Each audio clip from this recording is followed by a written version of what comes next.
government is talking about aliens in the ocean to distract us from another sci-fi sounding seabed story, but this one is real. Let's talk about dark oxygen.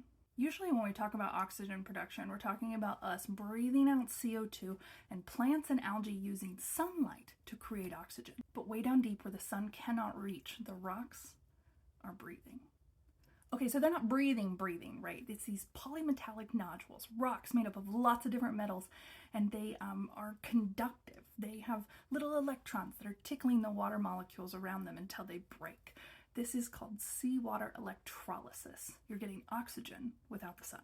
So these people trying to study the rocks take a little containment dome down there, and pretty quickly the sensors start reading an increase of oxygen, which is wild, right? So they think the sensors are broken. They send it back to the manufacturer. They do that multiple times because the oxygen level just keeps reading as increasing.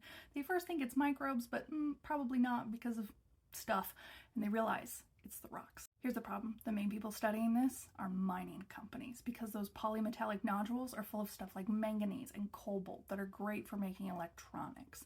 They want to strip mine this environment before we even know what it could do for us. And I think it's rather suspicious that these are the pictures they keep publishing. It almost looks desolate, but when you read the papers about it, it says that half of all the observable life down there that we can see with our bare eye or on video is clinging to these rocks.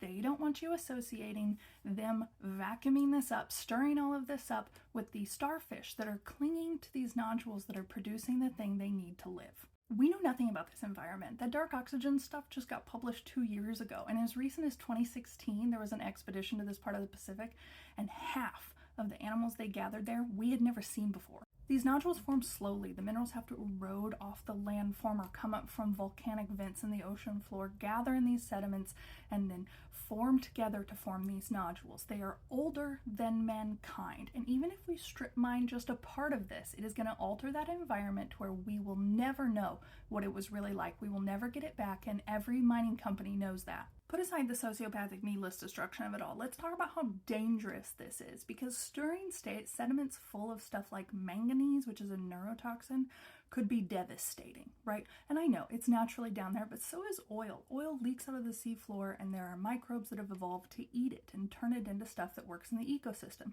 But when humans come along and tap it, we get a deep water horizon where it's spilling into the ocean and all the otters die. Even when it comes to man-made pollutants in the ocean that we know are poisoning stuff, people are very slow to remove it because stirring sediments can cause a flash in an ecosystem that can kill the whole thing to a point where it never recovers. Like removing an old dock might take decades, and that is what they want to do down there before we even have a chance to learn about it. I'm aware that the Pacific Ocean is unfathomably huge, but we have to stop pretending like what we do out there doesn't matter. Did we not learn our lesson with nuclear testing or dumping our excess chemical warfare out there? How's that working for you, California beaches? I live on the West Coast, and Japanese fishing floats make it to our beaches so much people collect them. Please join me in signing the petition to tell people we don't want this. You know where to find that.